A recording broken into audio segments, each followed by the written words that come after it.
नमस्कार। आज का मोटिवेशनल वीडियो है कागज़ पर क्या लिखें क्या नहीं। तो अभी हमने भाग एक में कुछ चीज़ें बताई, बीच में वीडियो कर दिया, वापस से स्टार्ट करते हैं।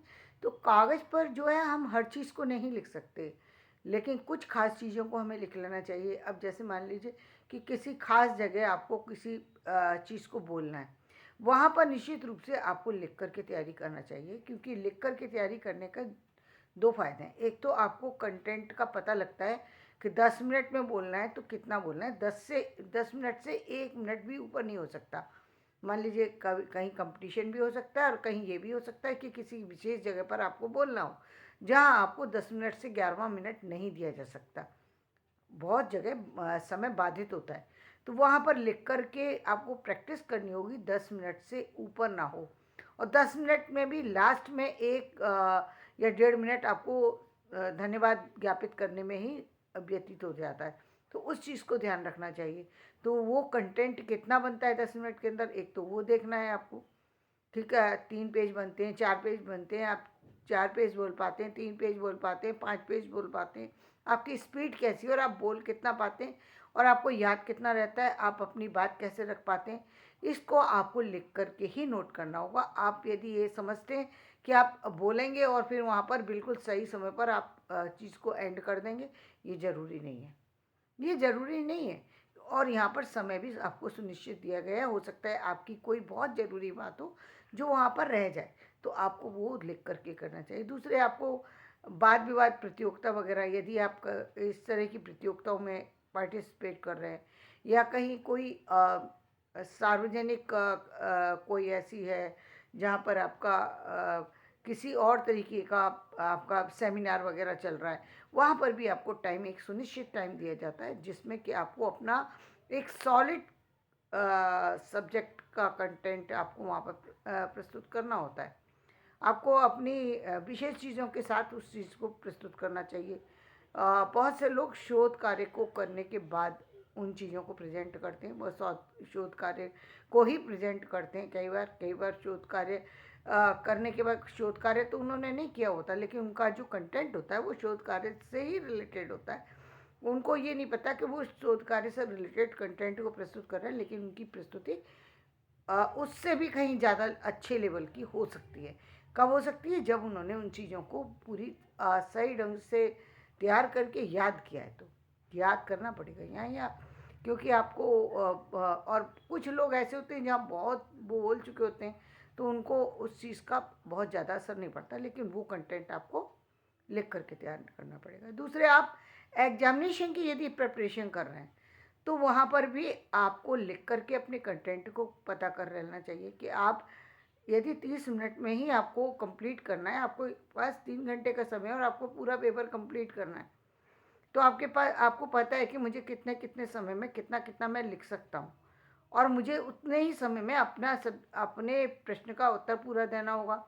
का मिनिमम तो आपको देना ही होगा। मिनिमम कौन सा होता है? जो उन्होंने मांगा है। मान ली 1000 शब्द मांगे, तो 1000 शब्द में तो आपको देना ही है।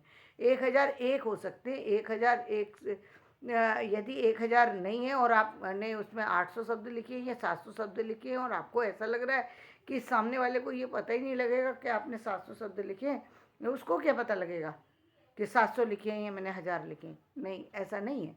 जो लोग, जिनके हाथ जानकारी रख, जिनकी आंखें बहुत सारा ऐसा कंटेंट देख चुकी हैं, बहुत सारी चीज़ें देख चुकी हैं, उनको पता है कि कितना लिखा है आपने और क्या लिखा है। दोनों चीज़ें पता है, क्या लिखा है और कितना लिखा है, तो वो आपको कर लेंगे। और यहाँ तक कि लोगों को, बहुत सारे ऐसे लोग हैं जिनकी रिसर्च इतनी अच्छी है कि वो एक एक लाइन और एक एक वर्ड और एक एक शब्द को बहुत अच्छे से पढ़ते हैं, देखते हैं, समझते हैं।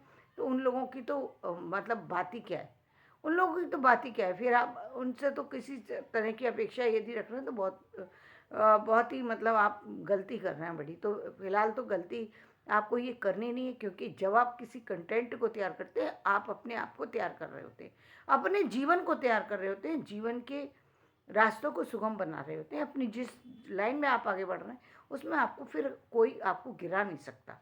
जीवन में कभी आपको फिर पलटने का मौका नहीं पड़ेगा, कभी भी आपको नीचा नहीं देखना पड़ेगा किसी के आगे। क्यों? क्योंकि आप मजबूती के साथ खड़े हुए हैं, आपने अपना काम किया है तब आप खड़े हुए हैं, तो आपको कोई गिरा नहीं सकता, कोई नीचे दिखा नहीं सकता, क्योंकि मेहनत आपकी असर दिखाती है।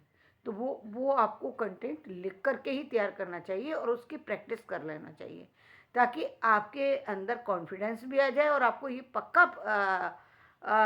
पक्का आप सुनिश्चित कर लें कि ये काम इतने समय में और मैं अच्छी तरीके से कर सकता हूँ। आपको ये ना हो कि मुझे याद हो गया, लेकिन जब आप लिखने बैठें तो आपको कुछ याद ही ना रहे।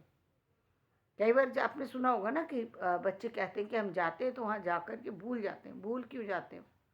इसलिए क्योंकि आपको लगता है सिर्फ, तैयारी उतनी नहीं थी, इसलिए वो आप भूल जाते हैं। या फिर हम ये कह सकते हैं कि हर व्यक्ति की उतनी स्पीड नहीं होती, हर व्यक्ति की उतनी याददाश्त उतनी मजबूत नहीं होती कि वो याद रख सके। तो आपको अपनी क्षमता को तो बढ़ाना ही पड़ेगा। जब तक आप बढ़ाएंगे नहीं तब तक का फ़ायदा क्या होगा? तो आपको वहाँ तक लेके जाना पड़ेगा, तो उतनी मेहनत आपको करनी पड़ेगी। तो वो मेहनत आपको पहले यदि आप कर लेंगे तो बाद में आपको उसका लाभ मिलेगा। आपको किसी तरीके से पछताने की गुंजाइश नहीं रहेगी, आपको किसी भी तरीके से पीछे मुड़ना नहीं पड़ेगा। तो वहाँ पर आपको लिख कर के तैयारी करना चाहिए। दूसरे, आपको जब आप किसी ऐसी जगह पर काम कर रहे हो जहाँ पर आपका वर्क जो है रिसर्च वर्क है, वहाँ पर आपको बहुत ज़्यादा ध्यान देने की आवश्यकता है, क्योंकि हर दिन कुछ नई चीज़ें, हर दिन क्या, हर घंटे कुछ नई चीज़ें आ रही हैं और आपको लगता है सिर्फ आप ही उसी सब्जेक्ट पर काम कर रहे हैं। तो ये आपकी बहुत बड़ी भूल है, बहुत बड़ी आप नासमझी अपनी दिखा रहे हैं कि आपसे ज़्यादा कोई नहीं जानता, क्योंकि हर पल कोई व्यक्ति नई चीज़ लेकर के आ रहा है। आपने जिन किताबों को स्टडी किया है, हो सकता है उससे अलग किसी किताब में कुछ और चीज़ दी गई हो, तो आपको उस चीज़ को पढ़ने की आवश्यकता है। आप ऐसा नहीं कह सकते या ऐसा नहीं समझना चाहिए आपको कि आपके बाद कोई दूसरा व्यक्ति उस फील्ड में कोई अपनी चीज़ नहीं रख सकता, क्योंकि आपको अपना बेस्ट देना है। इसके लिए आपको ज़्यादा से ज़्यादा छानबीन करके चीज़ों को रखना है, लेकिन इस बात पर भी नज़र बना करके रखना चाहिए कि लेटेस्ट क्या आया है उस चीज़ के बारे में, वर्तमान स्थिति में उस कंटेंट पर काम किसने किया है और क्या काम किया है, और उस पर उसकी प्रतिक्रिया क्या है, उसका व्यवहार विचार, उसने जो अपनी अंतिम राय जो दी है वो क्या है। इस पर ध्यान देने की बहुत आवश्यकता है, क्योंकि वो हर व्यक्ति का अपना अलग अलग नज़रिया होता है, अपनी अपनी तरीके से देखने का ढंग होता है। तो उन चीज़ों पर भी ध्यान देने की आवश्यकता है। तो उससे कई तरीके के लाभ होते हैं। एक तो आप अपनी प्रगति तो कर ही रहे होते हैं, साथ में आपको नई चीज़ों के बारे में बहुत सारी जानकारी मिल जाती है, जिसकी आवश्यकता वर्तमान में और भविष्य में दोनों में है। उसका लाभ मिलेगा आपको। तो वो उस पर नज़र बना करके रखना पड़ेगा आपको। और यदि जीवन में आप अभी कदम ही रख रहे हैं, अभी अपने जॉब में या अपने जीवन में किसी भी फील्ड में आप कदम रख रहे हैं, तो वहाँ तो फिर अब आपके जीवन की शुरुआत है, तो फिर तो आपको और भी सजगता को रखना चाहिए। तो एक इस चीज़ की आवश्यकता है। साथ ही आप, यदि आप कोई कंटेंट इतिहास से रिलेटेड रख रहे हैं, वहाँ पर भी आपको बहुत ज़्यादा जानकारी लेने की आवश्यकता है। जैसे हम पृथ्वीराज रासो एक ग्रंथ है, उसके ऊपर बहुत सारे लोगों ने बहुत प्रतिक्रिया व्यक्त की हैं। कोई उसके पक्ष में है, कोई विपक्ष में है, कोई आधा सही मानता है, कोई आधा सही नहीं मानता। तो ये चीज़ें क्यों आई? क्योंकि लोगों की राय है कि जो लिखा गया है वो, उसमें सत्यता पूरी तरह से नहीं है।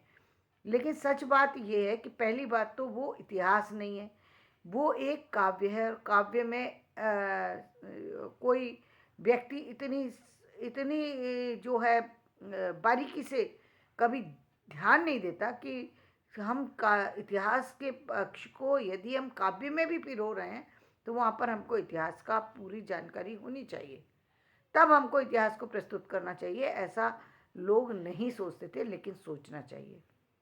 क्योंकि आपके बाद आप चाहे काव्य में लिखें या आप गद्य में लिखें या आप कहानी में लिखें या आप किस इतिहास की पुस्तकों में लिखें, जो पढ़ने वाले हैं वो लोग इस बात पर आवाज़ करेंगे ही कि आपने लिख क्या दिया। आपने किसी के पिता का नाम कुछ कुछ का कुछ बता दिया, माँ का नाम कुछ का कुछ बता दिया, तो ये बात तो सवाल तो लोगों के मन में उठेगा।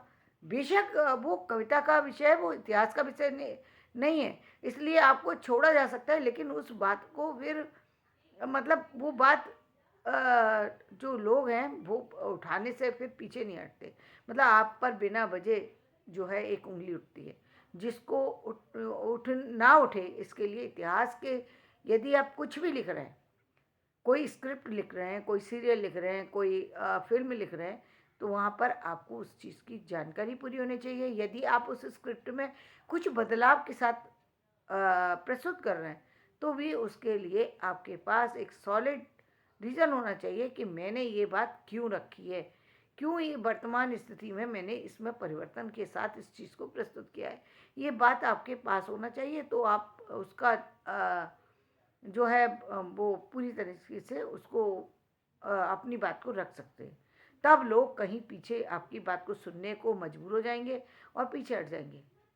लेकिन यदि आपको लगता है कि इतिहास की चीज़ें रखेंगे आप और लोग हर बात को स्वीकार कर लेंगे, ऐसा नहीं है। तो इतिहास की चीज़ें बहुत सोच समझ करके, बहुत सारी जानकारी के साथ ही प्रस्तुत करना चाहिए, चाहे वो किसी भी रूप में हो। वहाँ पर भी आपको उसमें पढ़ने की भी आवश्यकता है, लिखते समय बहुत सजगता की भी आवश्यकता है।